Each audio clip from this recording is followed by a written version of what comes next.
Greer McGeary, President of Seahorse Victoria.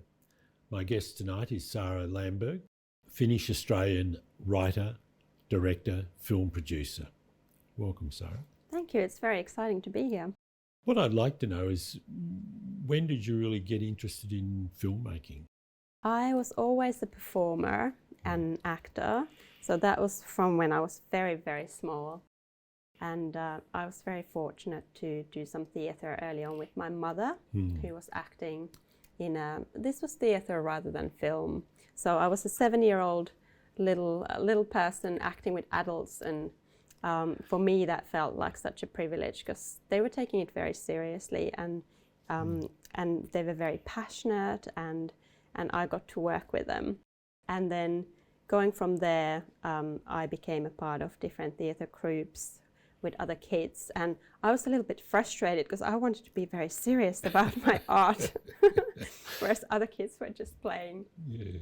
And then I think it was around my teenage years that I got introduced to film first, and just really loved that art form even more than theatre. Yeah. I think I was always a little bit too introverted for theatre, so film sort of lent itself better. Yeah. So you said that your mum in particular was a stage performer. Growing up, what sort of other influences impacted on you, like in primary school, for instance, and secondary school? I guess so growing up in Finland, there was obviously the European arts that were influencing me, but then we get all the American content as well. So it's a mixture of Finnish content and European and American. And I think very early on I sort of was very interested in everything unusual and quirky and queer, and those kinds of films and festivals were always attracting my attention. When you sort of say, like in primary school, how did you and the other kids sort of relate to each other? You sort of said, the other kids wanted to play and you wanted to be serious. There was a bit of that. I think when you're active in one area, people that are active, they are active in many different areas. So I did the arts, and I did a little bit of youth politics, and a little bit of this and that, and was advocating for EU because Finland was not yet part of it. And there were different things, and I guess some other kids weren't that interested in any of that, and so I felt quite different, often being so active with so many different things, and not a lot of kids were interested in the arts necessarily, definitely not doing arts, and I was always so involved in arts in many different ways, and I guess I always felt like a bit of an outsider wherever I was. Yeah. And now living in Australia, it makes more sense to be an outsider because I didn't grow up here. Yeah. But when I grew up in Finland and felt like an outsider, that was more painful, I guess. Yeah. Well, we'll touch on that in a moment. But do you have siblings? I do have a sister, yeah. So what sort of influence would your sister had on you in those younger days? That relationship is not very easy for me, and sister had very different expectations to how my life was supposed to go, to what I wanted out of my life. So it's not a relationship that's ever been very supportive.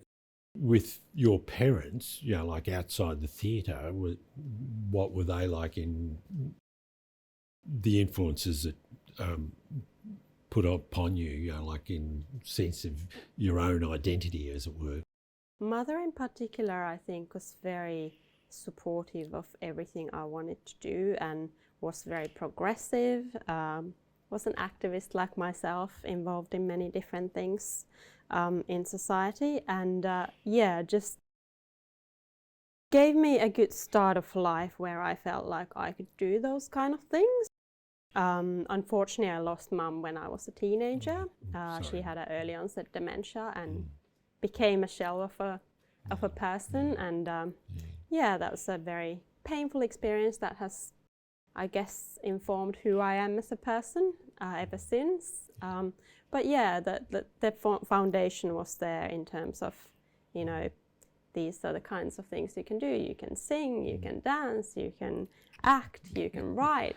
These are all things that are possible for a human, and they really enrich your life experience. And Mum took me to all those opportunities, and forever grateful for that. Yeah. I can relate to the dementia. My mum had it, but later in life, so we're all well and truly grown up. So you're into now your teenage years when quite clearly I think every teenager wants to exert themselves in the world. So what was that like? For me, that was a complex experience because it was the same time as mother started to decline. So my kind of teenage year became partly being a carer for a parent.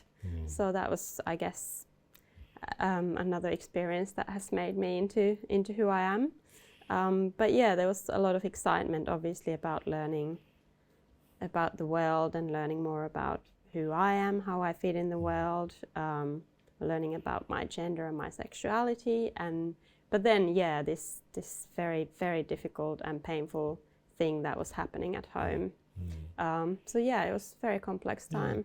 You sort of navigate through the teen years. So what about into your early adult life? Still in Finland, I gather. Yeah, so because Mom was so young when she got ill, it extended over the next 16 years. So really it was with me until I was in my mid-30s, her illness and her declining. So I think through the years I had to work really hard just to come back to my own life, just to make sure that I wasn't falling into the illness as well with her, because it's so easy to do when someone very close to you is in that kind of a position.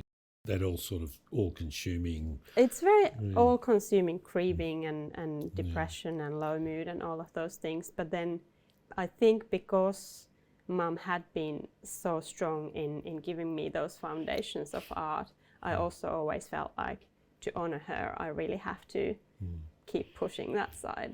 Quite clearly a strong connection with your mum, but now you're saying you sort of threw into... She passed on when you were in your mid-30s. So what were you doing to sort of survive, in a sense, financially, work-wise, and were you relying on filmmaking or writing or things like that while you were there? I've always been very involved in the arts. It's very difficult to make an income from any of the arts anywhere in the world, and in my experience, I've lived in a few countries and it's not easy anywhere. I think there's this tendency to think that if only I was there, it would be easier. It's not. It's that magic wand situation, isn't it? So I've had so many different jobs in my life, as I think every artist has. At the moment, still, filmmaking is what takes up most of my time, but it doesn't provide me with most of my income. So I do simulated acting work for medical scenarios. So quite a few years now, I've been still able to generate some income in acting in some way or form, but it's not what I do most of my time. So it's like different type of an acting. And over the years, I've done so many things: cleaning, looking after children, promotional jobs, cafe jobs, all sorts of caring jobs, all sorts of different jobs. But the lifestyle has always been difficult. It's never been easy. There's never been kind of a safety net. And it's very challenging, and another kind of, I guess, challenge in terms of keeping up your artwork when it doesn't generate an income. You really have to find the joy in it and passion in it. So quite clearly you become a multi-talented person in a sense. In Finland, was broader society like in the way you lived in the broader society? You sort of indicated that you felt like an outsider. I'd say that Finland still is a fairly progressive country, and certainly compared with a lot of other countries, I was in a very fortunate position to be able to freely explore things like arts and gender and things. But But yeah, maybe it's got more to do with me that I feel like an outsider in that setting. I probably need my psychologist here to help explain why I felt like or often feel like an outsider in many different situations. But I think I really also proactively these days try and find myself in situations where I feel more like I belong, which is in a film world, in like arts world, in queer situations, in trans situations. Those are my kind of safe spaces, and so I proactively look for them. But if I'm in a conversation at a workplace that isn't in this area, and just those everyday chit-chat conversations often feel like such an outsider, and like try and avoid them, try and avoid the kind of a small talk. I'll talk about your childhood trauma anytime, but not the chit-chat about the footy. When did you make this decision to sort of go into the broader world? You said you've been in several countries, and then ultimately you've come to Australia. So what was the reasoning or the trigger for doing that? I was quite a comfortable traveller from early on. Again, another thing that my great mother, that gets so many mentions today, introduced me to was travelling and going to countries that were very, very different to Finland. Like we went to deep Africa and Asia and South America, and very early on I got to experience how people live in different parts of the world, and seeing that privilege of living in a place like Finland or Australia, experiencing that as a child, I think was very important to see that not everyone is in that position. In terms of why did I move away from Finland, it's many reasons. I think I didn't feel like I was able to really do what I wanted in terms of the art. It was very difficult to progress as an actor or a filmmaker. I didn't get to study exactly what I wanted, whereas I managed to get to England as an exchange student to do exactly what I wanted. So I went there first for a year and then extended that to a longer time, actually ended up graduating from the UK university as opposed to Finland. And by this time was quite comfortable working in English. Lived in UK for a few years and came to Australia 15 years ago. So I think it's been like looking for opportunities to do my art, looking for opportunities to just learn more about the world and the people, and always looking for my place, I guess. And that sort of touches, so if you're a comfortable traveller and you've been to Africa, Asia, South America, a number of years in England, studying what you love, what's sort of kept you basically in Australia? I have found a really lovely community here in Melbourne in terms of filmmaking and in terms of art. It's just such a vibrant city for all of that.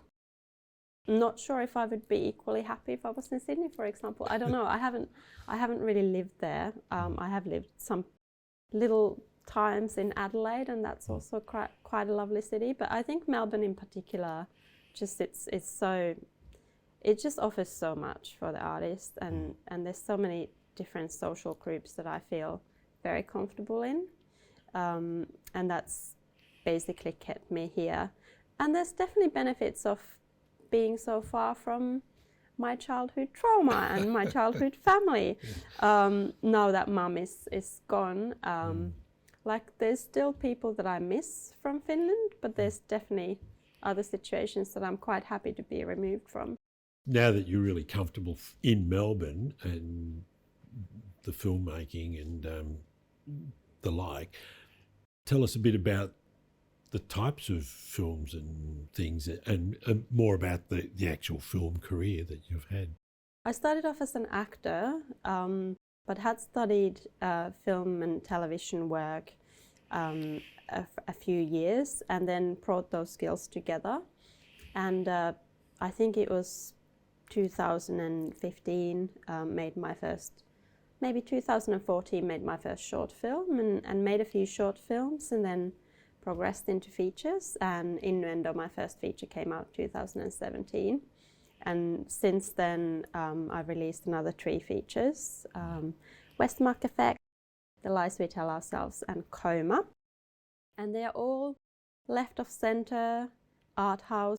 Someone called them smart house. So that gives you an idea. So perhaps intellectually challenging films, films that make you think, for sure.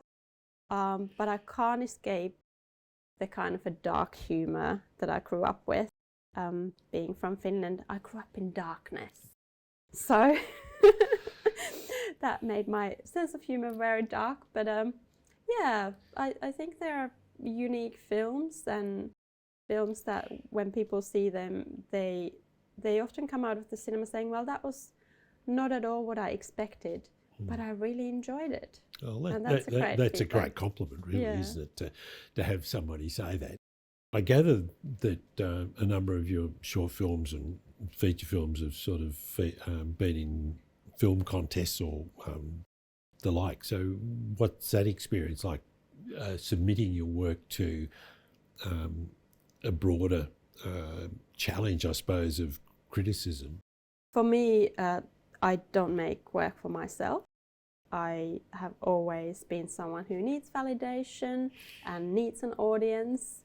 I know there are other artists out there that think that this is just for me and I don't really care what people think about it. I'm not one of those people.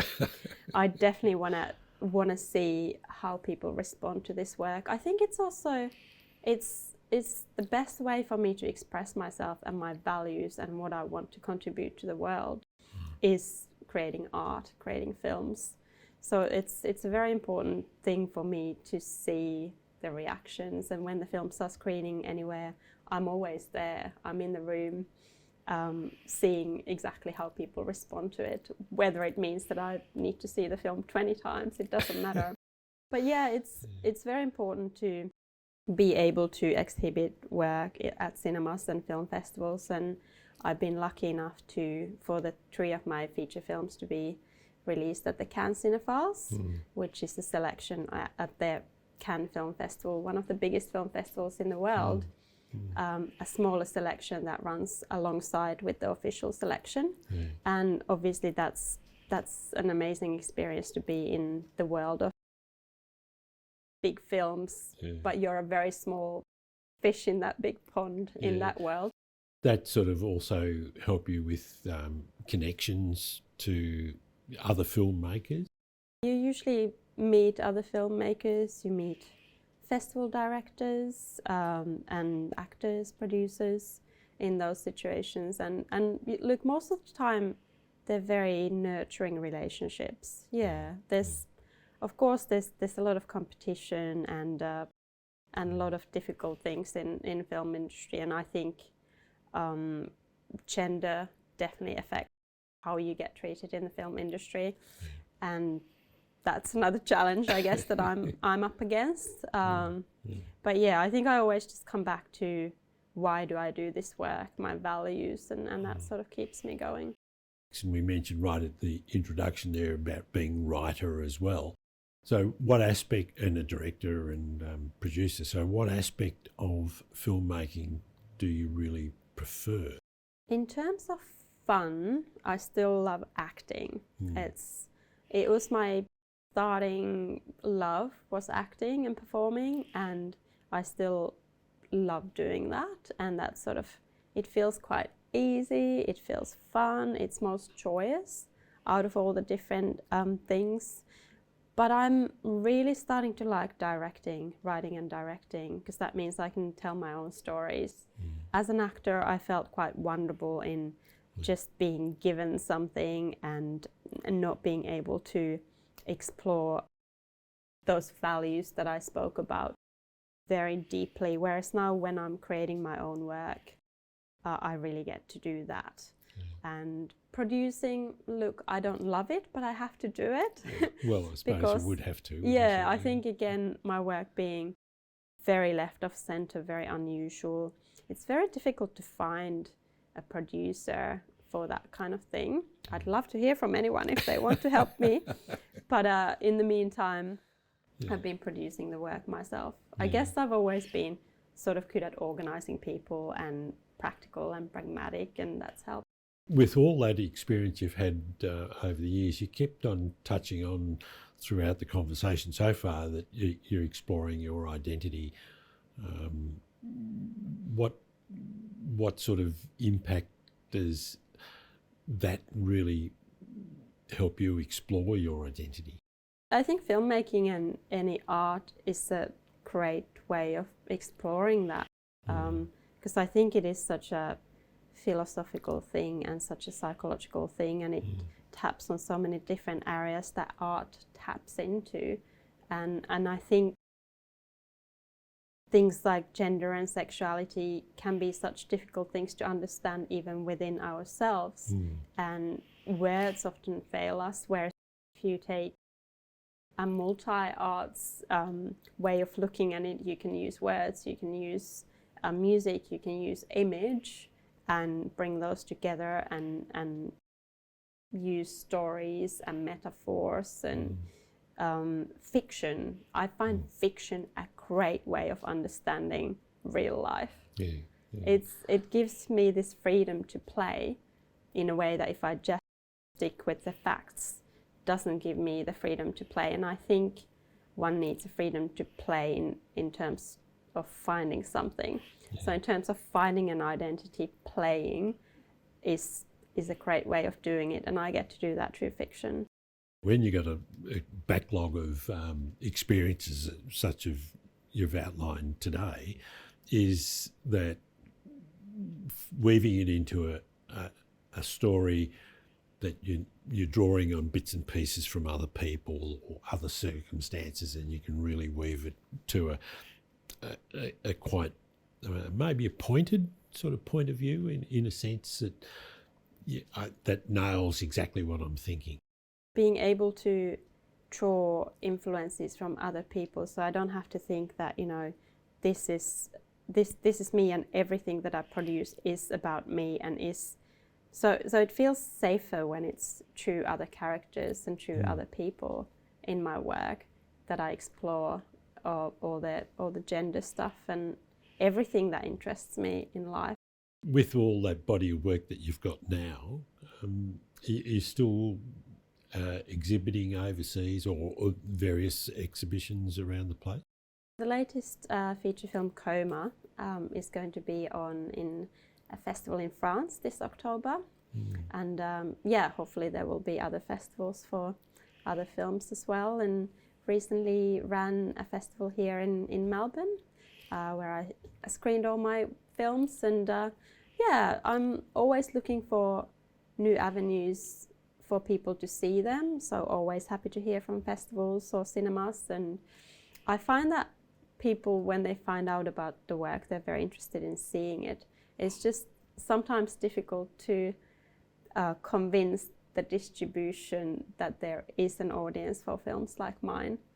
They seem to think that, you know, mainstream films and not challenging films are the only thing that audiences love and care, but that's not true in my experience. The importance of having a broad sense of material for people to view is, I think, I've always liked a broad sense of points of view, and I think that's a thing. Is it you feel that you're able to have, with what you've done, achieve that? Yes, I have been able to create lots of different kinds of films, and they're all very different from each other, and I think I've always been curious of so many different things.